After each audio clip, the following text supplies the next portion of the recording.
In a general statement, what was that video about? Steroids. Duck and cover when your hand is just what's about to hit.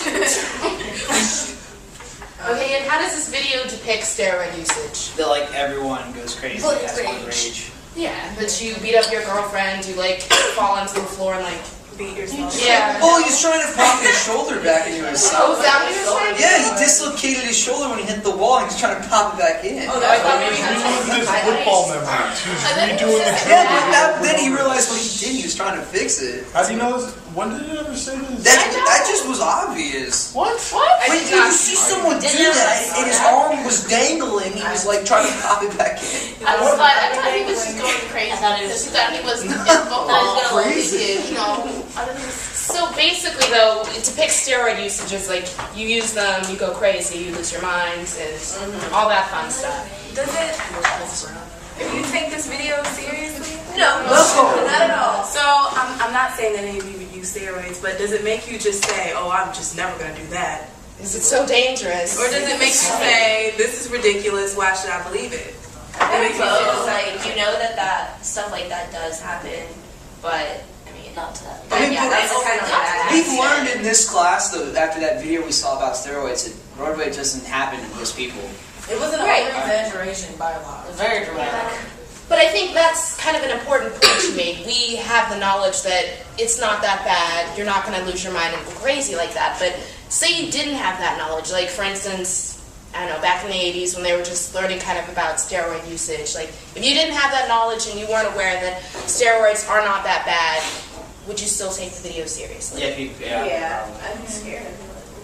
I guess if you were a little confused. No, I mean, I'm still thinking that there's something bad happening. Do you all think, I know you weren't alive when these came out yet, but remember, I'm sure you've all seen the, This Is Your Reign on Drugs ads with the fried egg, right? I've never seen that. Never heard of that?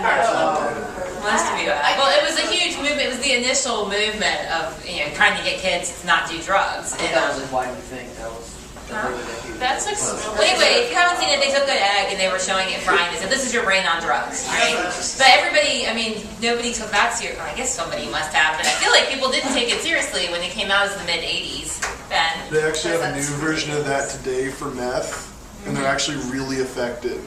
What does it say? It's like pretty much just little stories like you wouldn't normally beat the shit out of your mom, but on meth you would. And like it has a video of this happening. That's kind of effective. Watch it and I you'll see think what it. made the video a little bit unbelievable for me is that like all of a sudden he had superhuman strength. Like he was breaking chairs. Like how do you break a chair? Like, breaking up like huge things. Turn into a whole. He went from like 0 to 60 like just like he was gonna show like break on his shirt. Ariel. I'm gonna be honest. When I first saw this video, I had prior knowledge on steroids.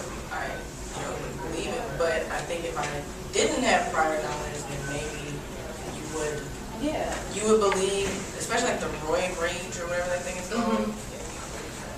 Yeah, especially if you're like young and stuff and you see it, then you kind of want to be like, like when you're in school and they teach you about like smoking and stuff, and they tell you all the bad stuff that happens about smoking, you kind of like, okay, I'm never gonna smoke now. But so it's like, But those okay, hey, so for the smokers, for the non-smokers, is who I'm talking about.